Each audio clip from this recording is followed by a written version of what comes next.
To sign out of the Spectrum TV app on your Roku, start from the Roku home screen and navigate to the Spectrum TV app. Press the asterisk button on your Roku remote to open the Options menu for the Spectrum TV app. In the Options menu, select Sign Out and confirm your choice. This will clear your current session. To switch accounts, relaunch the Spectrum TV app and enter the new Spectrum username or email and password.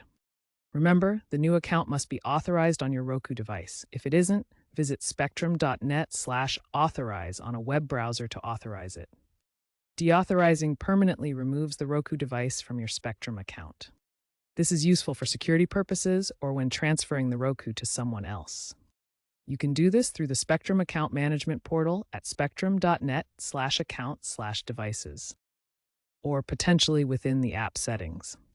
Deauthorization prevents access to DVR and personalized content until the device is reauthorized.